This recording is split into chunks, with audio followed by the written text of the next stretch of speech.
Hello everyone, welcome to another amazing video. If you enjoy the content, I ask that you subscribe to the channel and turn on the notification bell so you don't miss the upcoming parts and new videos.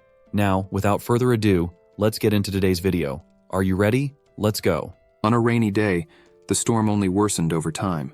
A trap was already set to attract any animal there. Xiaosu is hidden, ready to pull the trap's rope, but he laments his bad luck as no prey has yet appeared, while the acid rain only worsens by the moment. He begins to worry, knowing that if no prey appears, he and his brother Lu Yuan will likely starve to death.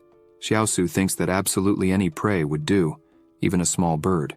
At that moment, Xiaosu hears a bird noise above. He looks up and thinks that a bird is indeed heading his way. The bird calmly flies through the sky. Suddenly, the bird sees Xiaosu on the ground and decides to change its course to attack him.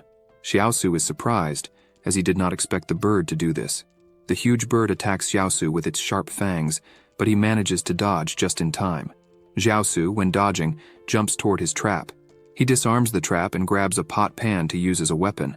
The bird, without wasting time, changes its direction again, and once more heads towards Xiaosu. Xiaosu is worried seeing the enormous speed with which the bird was attacking him. He attacks the bird with the pan while the bird defends itself using its huge claws. Xiaosu manages to land a full blow on the bird, throwing it far away. He takes advantage of the bird being motionless for a few seconds on the ground and jumps on it, grabbing it by the neck with one hand and pressing it against the ground to prevent it from escaping. Still holding with one hand, Xiaosu breaks the bird's neck, killing it instantly. Xiaosu feels somewhat relieved, as he had been waiting all night for some prey, and he finally got his prize.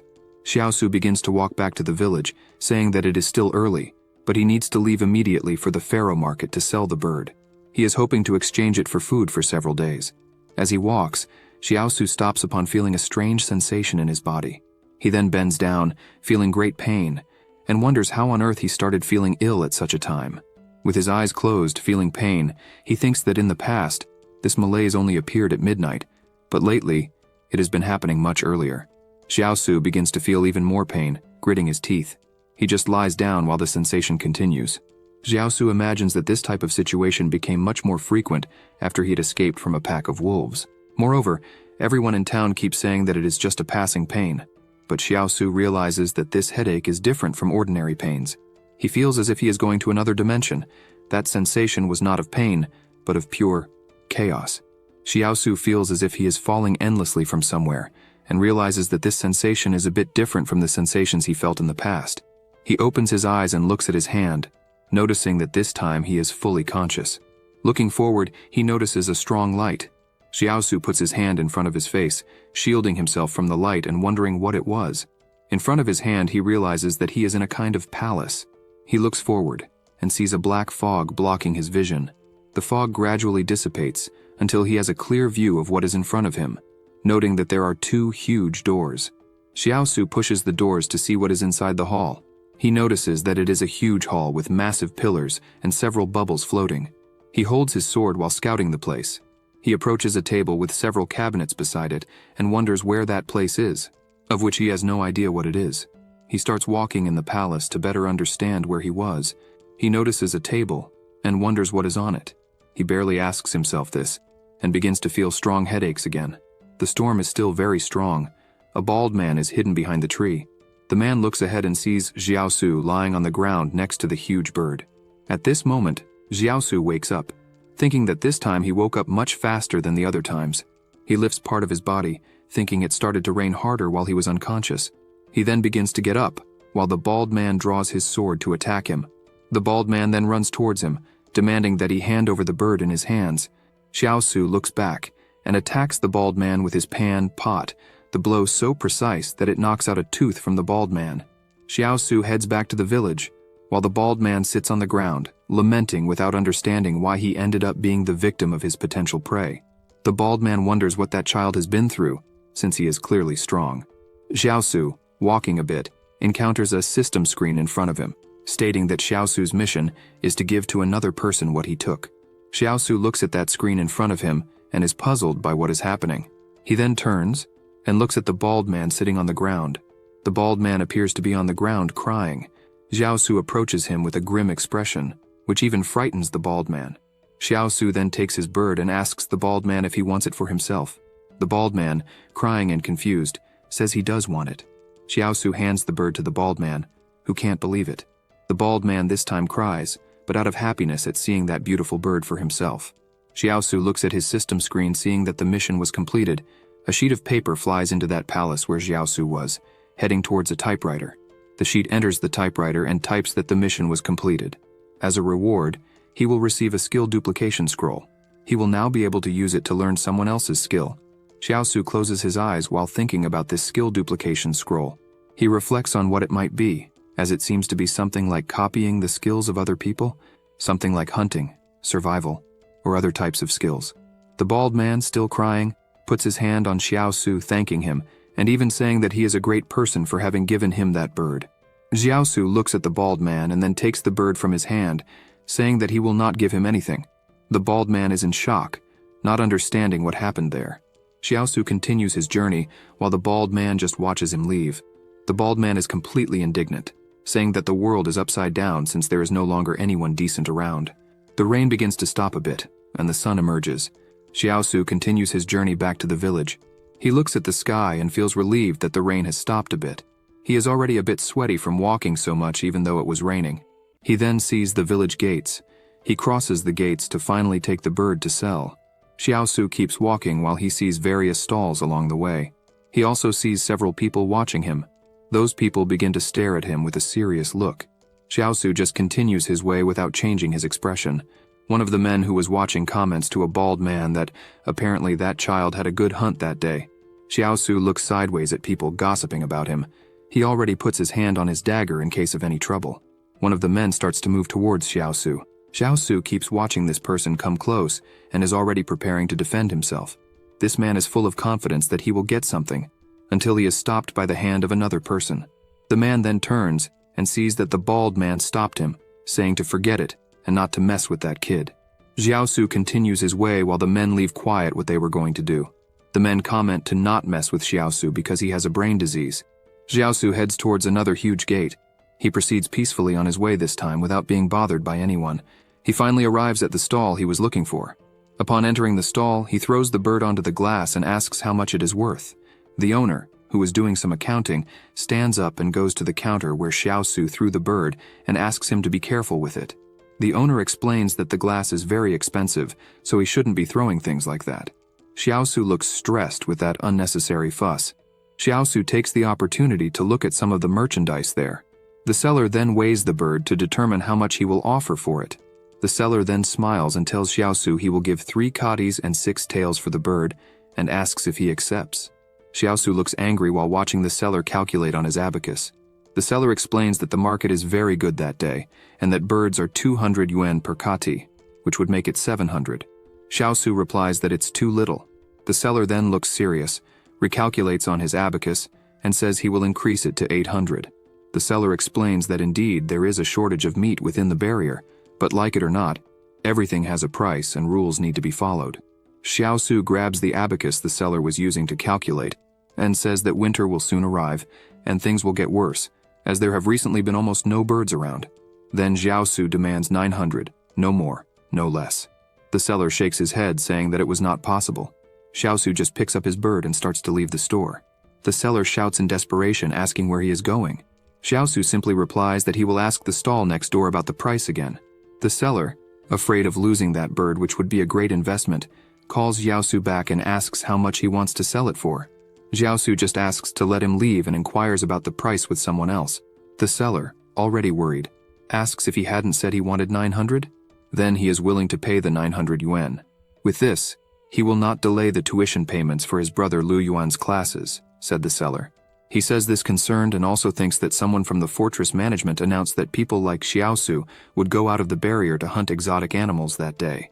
And this news was not disclosed just to him, so clearly other sellers would love to buy that bird. Xiaosu asks, what was it that he said again? The seller replies that it was about not delaying the tuition. Xiaosu says he doesn't mean that. He wants to know about the phrase he said before that. The seller, already trembling, says it was, how much do you want to sell this bird for? Xiaosu, with a funny face, replies that he will sell it for 1200 yuan. The seller is outraged to hear that absurd amount, but is provoked by Xiaosu, who who says if he doesn't pay that amount, he will sell it to the stall next door. The owner of the establishment starts to count the money he has saved, counting from 1,196 up to 1,198. He begins to sweat coldly, seeing that it was all he had. The seller grabs the money and throws it into Xiaosu's hand, saying that was all he has. Xiaosu accepts, saying the seller can owe him the 2 yuan that were missing. The seller just cries as all his savings were just for that bird. Xiaosu looks up and notices a jacket for sale. He asks the seller how much the padded jacket hanging there costs. The seller looks up to see which jacket it was. The seller picks up the jacket and asks if it would be for personal use. It was costing 490 yuan. He still comments that he does not make much profit on that padded jacket. Xiaosu responds that it was not for him, since he doesn't feel cold. Xiaosu looks at the items on the shelf and asks how much the anti-inflammatories cost. The seller replies that a pill costs 210 yuan. He also says that if he takes the medicine for 3 days, he'll do it for 620 yuan and will also throw in an antiseptic. Xiaosu, looking at his wound, asks to leave it be, since inflammations are quite rare during winter. The seller hands the padded jacket to Xiaosu while asking him that during his hunts, if he comes across another bird, not to kill it. There are many nobles within the barrier who would like to raise them. Xiaosu replies that it's okay, but he will have to charge much more if he needs to bring those birds alive. Xiaosu then returns to his cabin. He arrives and immediately opens the curtain to enter. Inside, he sees his brother working on an assignment in his notebook. Lu Yuan is happy to see that his brother has finally returned from the hunt. Xiaosu approaches his brother and asks how his schoolwork is going. Lu Yuan replies that it is going well, but truthfully he would rather be hunting with his brother than sitting in school listening to Mr. Tang teach. Liu Yuan takes the opportunity to ask when he will be able to hunt with his brother. Xiaosu gets serious and says that hunting is no joke, that a person can die at any moment during a hunt, so he needs to take advantage of being young to learn things like physics, chemistry, mathematics, and other subjects in school. After all that is more peaceful than hunting. Xiaosu also explains to his brother that knowledge is the most important thing in the current world. He also asks his brother to reflect on their city, and that no matter what happens, no one would target a teacher just for him to realize how important a teacher is. Xiaosu begins to stand up while thinking that it's a pity school tuition is so expensive, otherwise he would like to attend too. Standing up, Xiaosu says that before selling the bird, he saved some giblets, and he will make a soup with them. Lu Yuan notices a wound on his brother's arm and asks what happened. Xiaosu starts cooking while replying that it's just a scratch, and he doesn't need to worry. The soup is ready quickly. Xiaosu takes a small plate, puts some of the soup on it, and hands it to his brother, telling him to eat the giblets. His brother refuses the food, asking Xiaosu to eat since he needs to nourish himself to heal those wounds. Xiaosu asks him not to worry since he's not hungry. He will just drink a little of the soup. Lu Yuan, with tears in his eyes, says he won't eat it, and that the injury is not just any scratch. Lu Yuan also says that he heard days ago that a person in their village died from an infected wound. Xiaosu slams the plate on the table asking why Lu Yuan is crying.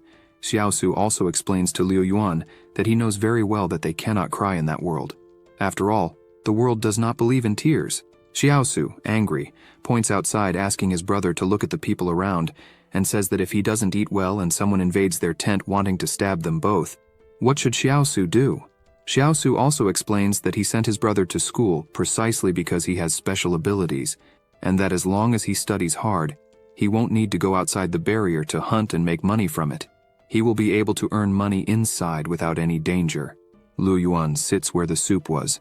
Still with tears in his eyes, he begins to eat his soup after hearing that sermon.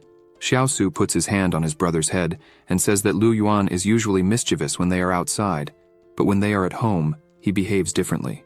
Xiaosu also asks him to eat quickly, and when he is full, to try on the padded jacket that Xiaosu bought for him. Lu Yuan turns to his brother and asks where his jacket is. Xiaosu, with a smile on his face, says he doesn't care about jackets. They then ate all the soup until there was almost none left in the pot. Xiaosu lies down a bit to rest while thinking about the palace he saw today during his fainting spell. He continues with his eyes closed until he opens them, feeling a strange sensation. He looks from one side to the other and realizes that he is again in that strange other dimension that resembles a palace. He crosses the door to enter the huge hall and starts to take a closer look at the things inside.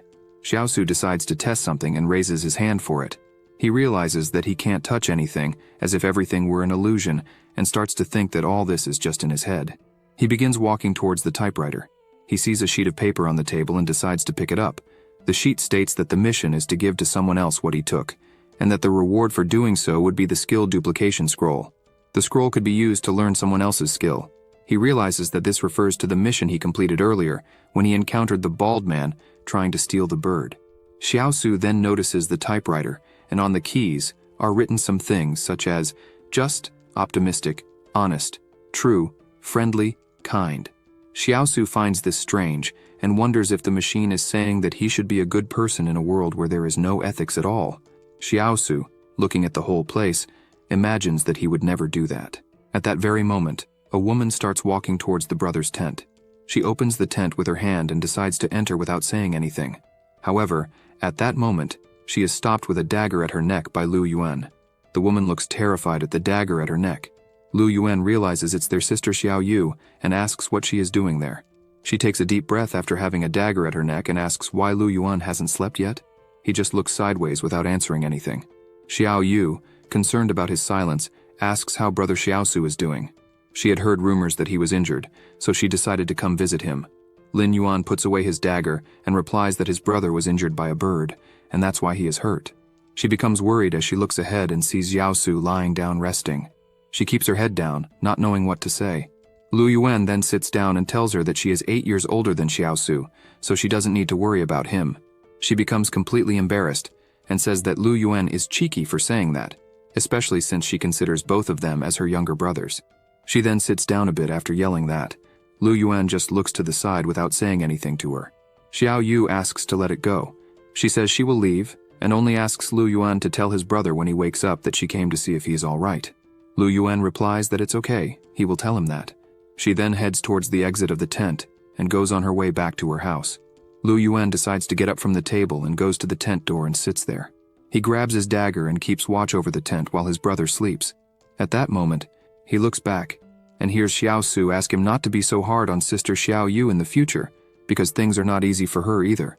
Xiaosu was sitting on his bed. Lu Yuan replies that he thinks she is somewhat indecent since he saw her smoking 2 days ago. He also explains that cigarettes are something that the barrier industry sends out of the city, so for her to have accessed them, she probably got them from some wild one. He still says that she only stays so close because she knows that Xiaosu does very well in the hunts. Xiaosu becomes serious listening to all this, and asks his brother who exactly is decent in there. He then stands up saying that if a person wants to live in that world, then they cannot be a decent person. Unfortunately, life forces them to be that way. Xiaosu just asks him to stay away and stop provoking her. His brother just replies that he understands and will not do it anymore. Xiaosu sits next to his brother while Liu Yuan asks if he wasn't sleeping, and why is he awake instead of resting. Xiaosu, sitting looking at the moon, replies that he is just lying down thinking about some things. He also explains that maybe he has some ability too. Lu Yuan asks if he is serious. Xiaosu replies that yes, but he needs to try it out first to be sure of that. Xiaosu continues looking at the starry sky and starts to imagine a hunt with his brother. In that hunt, the two were lying hidden, and Xiaosu begins to think that in that city, some people have special abilities. In this particular hunt, his brother Lu Yuan was just praying to hit the target. Suddenly the target is hit and falls in front of them for no apparent reason. This ability of his brother is called luck. Xiaosu begins to think that, although this ability is interesting, it also has a side effect. After making a wish, his brother will suffer some minor illness. In the midst of his imaginings, Xiaosu is interrupted by his brother, who asks him to look at the sky and see the shooting stars. The two watch the starry sky, and several shooting stars passing through the sky. Xiaosu, concerned about this, asks his brother not to go making random wishes, as something bad might happen if he does so. Lu Yuan asks him to calm down, as he already knows this. Lu Yuan takes the opportunity to ask his brother why shooting stars appear and then disappear so quickly. And what if someone who wanted to make a wish couldn't, because it disappeared so quickly? Xiaosu, not quite sure what to answer, just says that they move so fast precisely because they don't want to listen to people's wishes. He wonders if that answer sufficed. The next day at the city school, the teacher is giving a lesson saying that the topic will be about science and technology of the civilized era. The teacher, holding a book in his hand, asks his students if they know what technology means. Lu Yuan, yawning, says he has no idea what that is, and the other students in the room laugh at this response. The stressed teacher asks everyone to be quiet, since they don't know the answer. Xiaosu is hanging in the classroom window trying to listen to the lesson while the teacher says he will explain what technology is to everyone present. The teacher begins to read his book, while Xiaosu is hanging outside listening secretly. The teacher suddenly closes his book and says he will end the class for now, and that everyone should go home to eat. The teacher glances sideways and sees that there is no one now at the window. Xiaosu is crouching and notices that someone is coming towards him. It's the teacher saying that from now on, Xiaosu can stand at the door, but he is not allowed to enter the classroom. Xiaosu crouches down and thanks the teacher for letting him watch, even if just standing at the door. Xiaosu raises his head and thanks again, since he really wanted to attend the classes. After that, the teacher is preparing a soup. He takes some in a plate and starts to cool the food since it was very hot. Xiaosu then approaches and offers a cigarette, thanking once again the teacher for all his generosity in letting him attend his classes. The teacher accepts the cigarette, saying that he really wanted one. Xiaosu is happy to say that, thanks to the teacher's generosity, he will not need to pay those expensive tuitions and can still learn about the lesson. The teacher lights a match and uses it to light the cigarette, already in his mouth. The teacher then begins to smoke a little during his break. He takes the opportunity to tell Xiaosu that in the problematic world of today, it is quite rare to find students like him, who really like to listen to the classes, and takes the opportunity to ask why Xiaosu likes the classes so much. Xiaosu thinks, and replies that probably because knowledge is never too much. Especially because in the chaotic world of today, a teacher is the most respected person in the city. He also gives the example of the vegetables planted at the school by the teacher, and says that no one in the city would dare steal them, since the owner is the teacher, and asks if he understood what he meant. The teacher tries to laugh but ends up coughing because of the strong cigarette. Xiaosu takes the opportunity and says that there is something he has always wanted to ask. The teacher asks what it would be. Xiaosu begins to imagine an advanced civilization, and says that as the teacher was talking about the existence of ancient technologies before the catastrophe happened, and asks why they no longer exist. The teacher, still smoking his cigarette, answers that it is because of the broken generation. He continues, explaining that in the current period, which is extremely chaotic, surviving day after day is the highest priority. So how could he still think about learning something? Xiaosu simply responds that it is always possible to store new information. The teacher closes his eyes and admits that he is right. He then looks up at the wall and says that such information is in the hands of very few people inside it.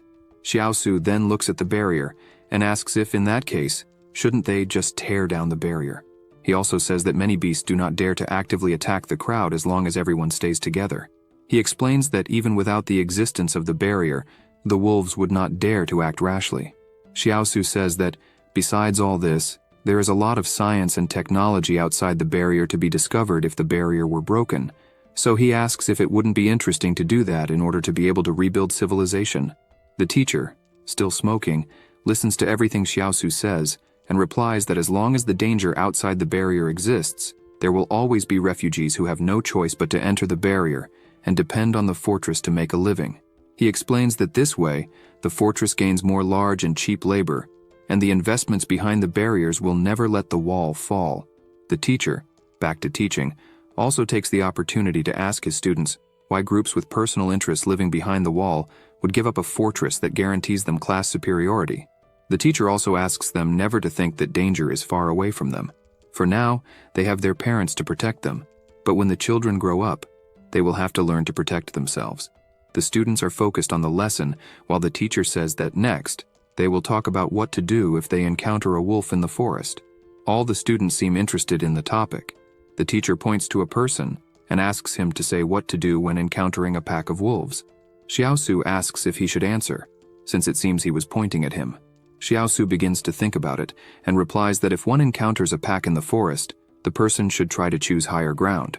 The teacher is interested in the explanation, while Xiaosu says to pick a high ground where the field of view is broader, the air fresher, and the view beautiful. Xiaosu smiles and makes a thumbs-up gesture, saying they should do this because it is the most suitable place for an auspicious burial. The teacher is completely frustrated with that ending to the answer, asking why on earth he would say that. Everyone falls silent in the classroom after he gave that whole explanation. Xiaosu feels awkward, wondering why the mission wasn't completed. After all, there was nothing wrong with the knowledge he passed on. The teacher gives a slight cough as a sign that Xiaosu should navigate the situation. Xiaosu thinks, imagining what he could answer, and begins to explain that probably the teacher there has seen a wolf outside the walls and whether it's a lone wolf or a complete pack, the outcome would still be the same. They would have to choose where they want to be buried. The teacher remained silent, though he found that answer interesting. The teacher then asks Xiaosu to sit in the next classes, and that now Xiaosu will also be responsible for teaching survival lessons to all students from now on. Xiaosu is taken aback, now being responsible for teaching something. He just thanks without knowing what to respond.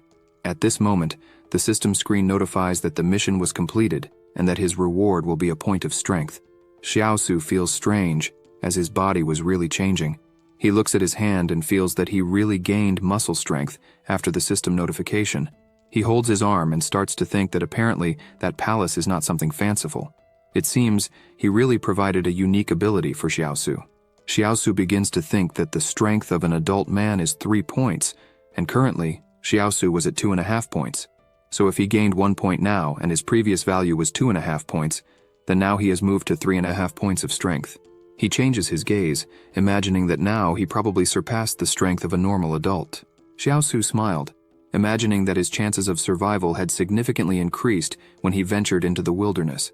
At that moment, his brother Liu Yuan called his attention, asking why he was daydreaming. Liu Yuan remarked that Professor Zhang had allowed Xiaosu to attend school to listen to lectures, and even planned to make Xiaosu a substitute hunting teacher. Seizing the moment, Liu Yuan inquired if Professor Zhang intended to make his brother his successor. Xiaosu paused, then replied that it probably wasn't the case. Perhaps Zhang just wanted to earn some extra cigarettes. Liu Yuan's expression changed, asking if he was serious.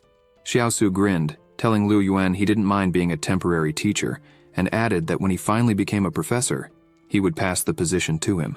As Xiaosu began walking, he remarked that in the end, he could leave the wilderness, but the wilderness never really left him.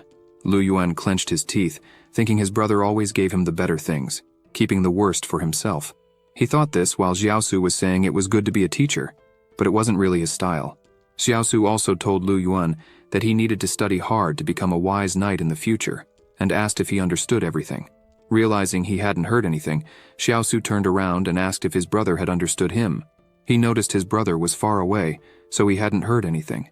Xiaosu just asked what he was doing so far away. Liu Yuan approached his brother as he smiled. The two continued walking near the tents. At that moment, several armed mercenaries passed by them. One of the soldiers began stretching, saying he just wanted a few days off and wondered which kind of Jingshan he would go to.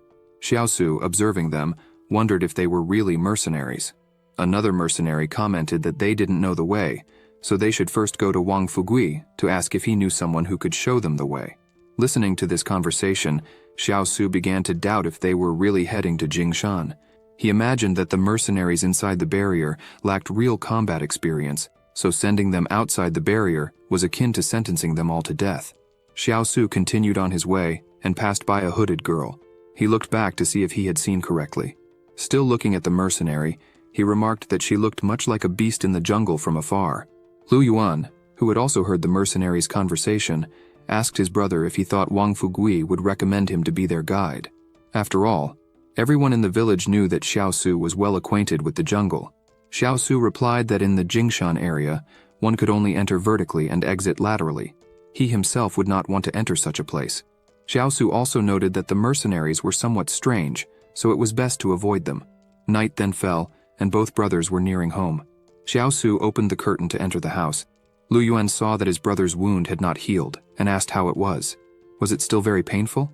Xiaosu smiled and said it was great, almost completely healed, in fact. Liu Yuan got angry and shouted at him not to lie, since other times he could barely stand when he returned injured like that. Xiaosu entered the house and told his brother not to worry about it. After all, he wouldn't let anything kill him that easily. Liu Yuan just listened in silence. The mercenaries were near the brothers' house, and one of them asked if it was true that Xiaosu really could survive attacks from a pack of wolves. Someone replied that yes, there was no reason to lie about it. Xiaosu and Liu Yuan realized there were people outside who were even talking about Xiaosu. The brothers crouched down and grabbed their daggers in case they needed to fight. They started to sneak around inside the house and went to the door to see who was outside. They saw the merchant Fugi talking with one of the mercenaries. The mercenary asked Fugi what he meant by the phrase, "Is there something wrong with his head?" Fugi replied that it was nothing, just an unfortunate comment. He then noted that Xiaosu's house was just ahead. Xiaosu, watching from the door, was dismayed that Fugi had actually said those things about him to the mercenaries. Everyone arrived in front of Xiaosu's house. Fugui shouted for Xiaosu to come out as he had visitors. The brothers worried about the situation, and then Liu Yuan asked what they should do. Xiaosu responded that he would go outside, but told his brother to stay inside and do nothing.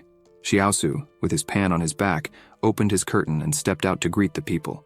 Xiaosu, with his clown instincts, ran up to Fugi, took his hands and congratulated him, saying that the father and son were well, and the baby weighed 3 kilograms. Everyone around was completely confused by what just happened. The mercenary asked what the heck he meant by father and son are well, as shouldn't it be mother and son are well? The mercenary, completely annoyed, began to shout about what kind of nonsense this was, asking if everyone there had a problem. It made no sense. The mercenary grabbed Fugi by the shirt, outraged, asking how he dared to say that this guy was not troubled. He is completely crazy with that nonsensical talk. The mercenary, still yelling, asked if he understood the consequences of lying to them. The mercenaries left angrily, while Fugui shouted for them to wait, saying that although Xiaosu has a brain condition, it's not what they think. Fugi, now crying, turned to Xiaosu, saying that he had sentenced him to death. Xiaosu began to whistle as if he knew nothing about it. Fugi ran towards the mercenaries asking for another chance. The mercenary told Fugi he would give him until dawn to find another suitable candidate, but asked him not to interfere. Fugi, worried, said it was easier said than done. The woman among the candidates paused for a moment. She then looked back sternly. After looking at Xiaosu, she continued walking. Xiaosu began to worry about that woman whom he had no idea who she was. Suddenly, the system notified that one of the target's abilities was randomly copied. Xiaosu, confused, asked what the heck was copied since he hadn't done anything. The system informed that the firearm skill had been randomly copied and asked if Xiaosu would like to learn it. Xiaosu, still puzzled, thought he wanted to see about it. The system opened a huge screen for Xiaosu, informing about things like knowledge of firearms, firearm maintenance, periodic maintenance, maintenance precautions, among other things. Xiaosu watched those various screens about firearms and began to imagine that all this was related to the skills in handling a firearm. He began to wonder if he really could copy other people's abilities. Xiaosu closed his eyes, and the system notified that the skill was successfully learned. Now, Xiaosu mastered advanced firearms proficiency. Xiaosu, though surprised, was confused since he had obtained a basic skill duplication scroll, and from what he understood, he had just learned advanced firearms proficiency. The system informed that there are 2 types of skill duplication scrolls.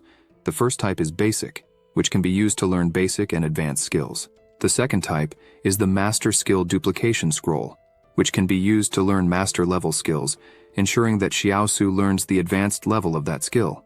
There is also a chance to copy a target's superpower.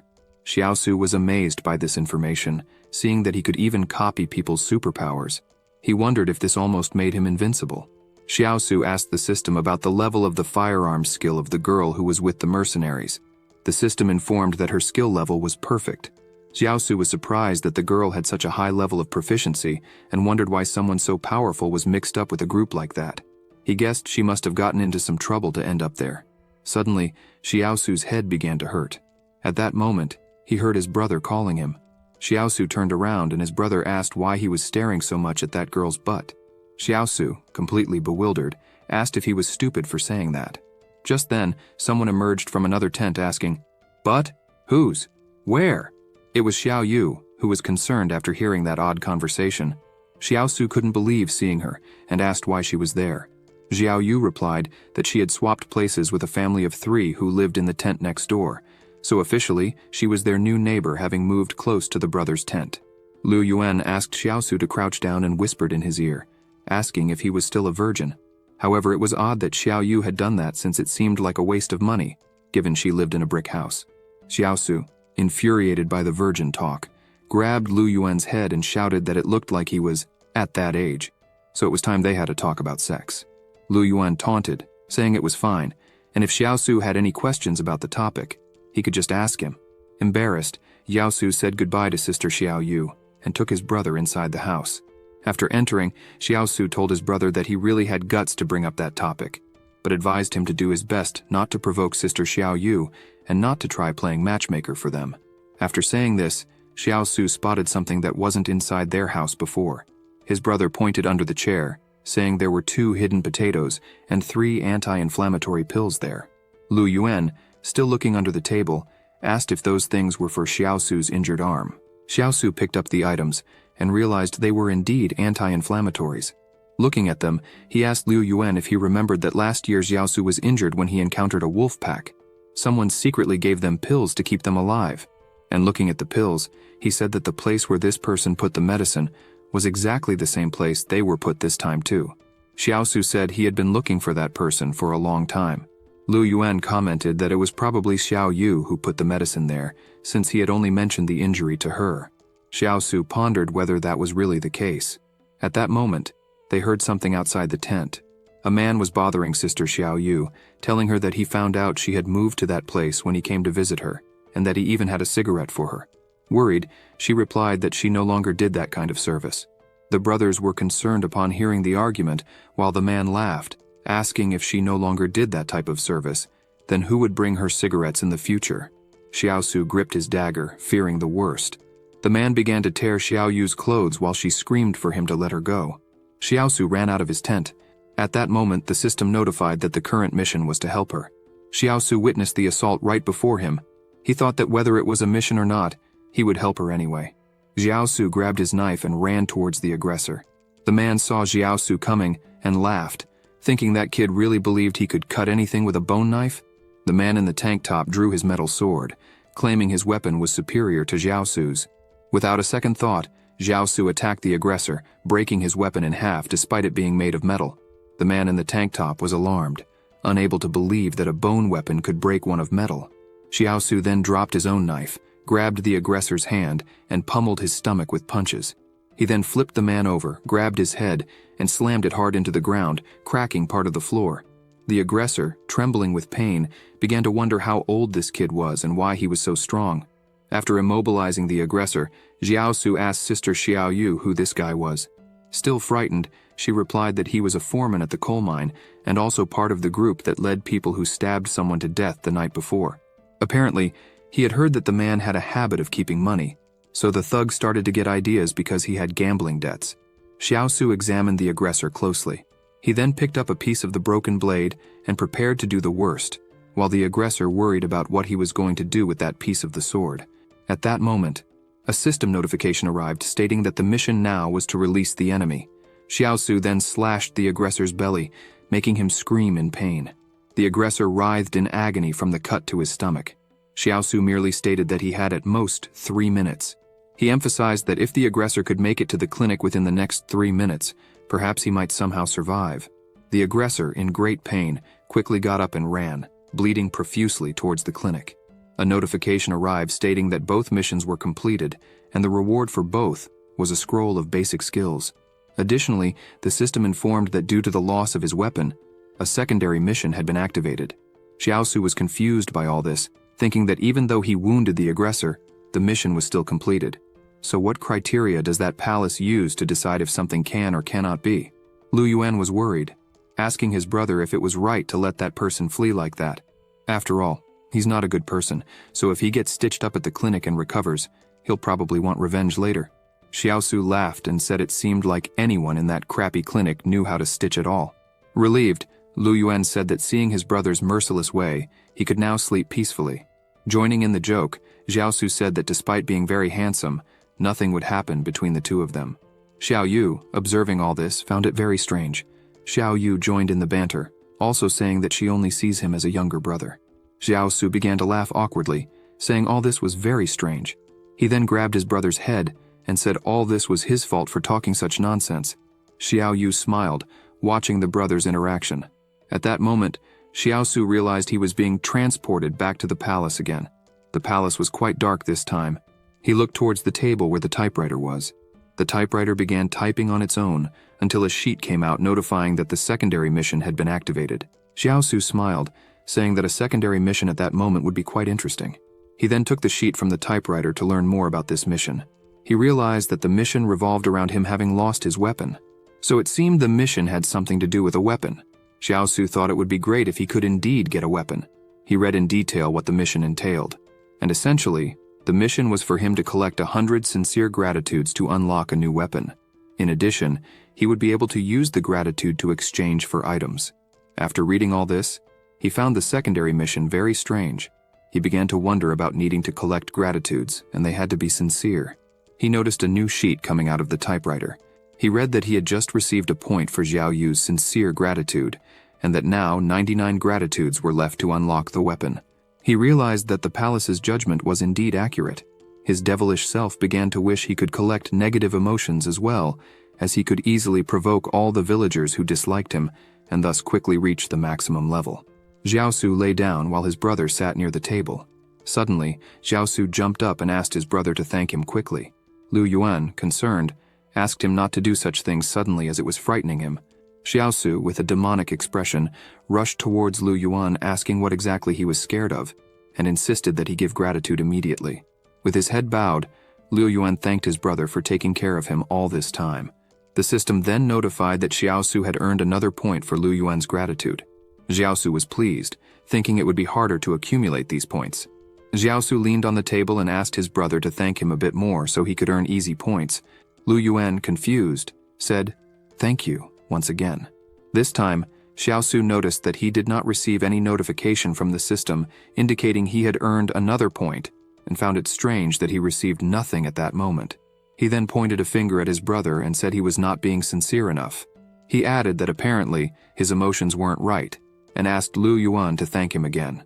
This time, Lu Yuan responded with a thanks, and without receiving any notification from the system, Xiaosu said it still wasn't right, and that his brother needed to let his emotions flow naturally. Again, Lu Yuan thanked him, and once more Xiaosu responded that it was not done correctly.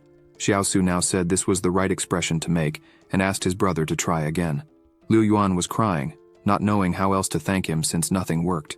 Lu Yuan was exhausted and asked Xiaosu if this was his ability, because it seemed to be a very problematic skill. Xiaosu was sad because the whole night had passed and he had only managed to receive one sincere gratitude. He now stood in the palace, racking his brain about what to do about this. At that moment, 2 coins fell onto the table. He went to the coins and looked up, puzzled about where they had come from. He picked up one of the coins and wondered if it was really a coin. He flipped the coin and noticed a message engraved on it saying, "A grateful heart. Grateful to you for accompanying me in life and giving me the courage to be myself. A grateful heart. Grateful for destiny. While flowers bloom and wilt, I remain reverent." Xiaosu read all this without understanding what it meant, and noticed that a melody had started playing in the background. He looked to see where the sound was coming from. He was startled to see that there was a jukebox playing music right behind him. He approached it, wondering what that machine was for. He noticed that the machine had a slot. Looking at the slot, he imagined he would insert a coin to test and see what happens. Xiaosu took one of the coins and placed it in the machine to see what would happen. At that moment, a small black pot fell from within the machine. He picked up the pot and saw it was labeled medicine. He looked at the pot and thought it would at least be helpful to know for which disease the medicine would serve, since just having the name medicine didn't help much. Suddenly, he felt his body shake as if he was being expelled from that place. Before he knew it, he was back in his tent. Lu Yuan was surprised to see this, asking if he had become a magician by chance. Since out of nowhere, Xiaosu made a bottle appear in his hand. Xiaosu decided to open the bottle while wondering if the medicine was something universal, since it only had the name medicine on it. He then took out a kind of black slime from inside the bottle, saying he would try it to see what happens. Xiaosu brought the black slime close to his deep cut. He then carefully applied it all over his cut, completely covering it with the black slime. He was a bit worried, thinking if it was reckless to apply it without knowing what it was. After all, it could be poison or something similar. However, he was surprised that it didn't hurt at all. Pleased with the outcome, Xiaosu thought about how a common anti-inflammatory medicine needs to be taken for 3 consecutive days, and each use costs 200 yuan. In contrast, this ointment was effective with just 1 application, making the bottle extremely valuable for its efficacy, potentially worth millions. Xiaosu was determined to gather gratitudes as quickly as possible. The next day arrived and the children were heading to the classroom. Xiaosu also made his way to the school. The teacher noticed the appearance of the two. They looked like the walking dead, clearly having not slept a wink all night. Lu Yuan began to say that his brother, but he was interrupted by Xiaosu, who claimed nothing happened. They just had trouble sleeping that night. The teacher understood the situation, but asked Xiaosu if he had thought about what he would teach that day, since it would be his first day as a substitute teacher. Xiaosu asked him not to worry, affirming he had thought about it. Xiaosu began to walk to the front of the classroom, pondering how to collect gratitude from all those students, though he had no idea how. He simply asked everyone to stand up. All the students stood up and greeted him good afternoon. Xiaosu thought this was incredible, as it seemed he was on the right track. He then started talking to the students, asking if they didn't think it was hard for teachers to have to teach something. He continued by saying that everyone is allowed to sit during class, but teachers are obliged to stand the whole time. The students were confused by Xiaosu's talk, while he asked everyone if that wasn't a reason to show gratitude to all teachers. The students, embarrassed, just agreed. The students looked at the teacher, who was also embarrassed by the situation. Xiaosu then told all the students that from now on, they would not greet by saying, "Good afternoon, teacher," but would now say, "Thank you, teacher." Xiaosu imagined that obviously all this was a lie, and he was just trying to collect gratitude from many people at once. Xiaosu then asked everyone to stand while they tried doing what he asked. The students complied, bowing and saying, "Thank you, teacher." Xiaosu, looking up, found it strange that he wasn't receiving any notifications indicating that he received gratitudes. He began to suspect that none of those kids were really being sincere in thanking a teacher. Xiaosu, racking his brain, thought he would let it go for now. After all, as the saying goes, life is not a bed of roses. He said he would think of other ways to receive these sincere gratitudes. Time passed, and Xiaosu was still teaching. He was drawing on the blackboard while saying that today they would talk about basic jungle survival skills. The students were sleepy, finding the class utterly boring. One student was annoyed as the teacher explained that a rabbit in the jungle would not actively attack people, but they are very strong and can jump high. The student just thought that the damn teacher wouldn't shut up at all. Xiaosu continued with his teachings, asking everyone to stay alert, as surviving in the jungle is very difficult. One student raised his hand interrupting him and almost calling him a bastard, but restrained himself and called him teacher, saying they needed to finish the class soon as it would soon be dark, and after that, it would be very dangerous to walk the streets alone. Xiaosu paused for a moment and realized it was true. He then raised his hand and said the whole class was dismissed, so everyone could head home. The students ran out, overjoyed, leaving and thanking the teacher for letting them go. At that moment, 2 coins fell onto the table where the typewriter was. Xiaosu was amazed, feeling that hard work really does pay off, as the students seemed genuinely grateful, even though he suspected their gratitude was more for being allowed to leave early. Xiaosu and his brother began walking home. Lu Yuan asked if it was possible to end classes early more often. Xiaosu replied that it wasn't, as he was committed to dedicating himself wholeheartedly to educating the children, and it was fine for him to teach after hours. Annoyed, Lu Yuan asked his brother to take it easy, arguing that this way he might harm the new generation of their country. Xiaosu smacked his brother on the head after hearing this, questioning what he knew. How were the students being harmed by gaining knowledge? Xiaosu argued that what corrupts a person is money, not knowledge, and everything he does is just for gratitude. Surprised, Lu Yuan told his brother to look ahead. Xiaosu then saw a group of mercenaries and wondered if the older guy was Mr. Liu. He speculated whether he would be the guide for those mercenaries. Fugui then approached the brothers, drawing Xiaosu's attention. Fugui called him ungrateful, saying he had offered him a great job which he had turned down. Xiaosu, bored, asked how he knew it was a good job. Smiling, Fugui replied that it seemed Xiaosu really didn't understand the world. He explained that there are indeed rich and poor people in the fortress, but only important people have the permission to come and go as they please. Reflecting on the wall, Xiaosu thought that it was there not just to keep people from leaving, but also to prevent outsiders from entering. Fugui then put his hand on Xiaosu's back and said he heard the group planned to find a truly competent guide who could take them into the fortress to always have someone to guide them when needed. He added that Xiaosu could use this chance for the future, as you never know when such an opportunity might arise. Xiaosu pondered this, while his brother asked if it wouldn't be interesting to talk to the group again. After all, Xiaosu had much more experience than old Mr. Liu. Xiaosu just began walking away, telling them to stop the nonsense and called his brother to leave the area. They passed by a shop. Liu Yuan caught Xiaosu's attention, asking if that person wasn't Sister Xiao Yu. They looked and saw Xiao Yu arguing that her pair of earrings was very valuable and questioning why the vendor wouldn't offer more for them. The vendor replied that she didn't really need to pawn them there, since she would have to. Xiaosu interrupted the vendor and handed money to Sister Xiao Yu, telling her not to worry about selling her own belongings. He explained that the money was a thank you for the 3 anti-inflammatory pills she had given him the night before. She was surprised by this. Holding the money, she began to ask what he meant by that. But before she could finish, Xiaosu said he had been thinking of buying medicine with that money anyway, so she could keep it. Xiaosu added that they didn't need to be so formal with each other in the future. Xiaosu thumped his chest, saying he could have died long ago if it weren't for the medicine she gave him, and asked her not to worry about it. That as long as there was meat for him to eat, he would ensure there was soup for her to drink. Lu Yuan approached Xiaosu, saying that wasn't the right thing to say. The correct thing to say is that everyone should eat meat together, because the way he said it implied he would luxuriate in eating meat alone while others got the leftovers, which is the soup. And besides, they don't even have meat in their house. Realizing the truth in this, Xiaosu thought he should try again. Xiaosu made another attempt to be a gentleman and told Sister Xiaoyu that as long as he had soup to drink, she would have bowls to wash. Lu Yuan was utterly disappointed with his brother's blunder. If you enjoyed this video, subscribe to the channel, hit the bell icon, and like the video. Thank you.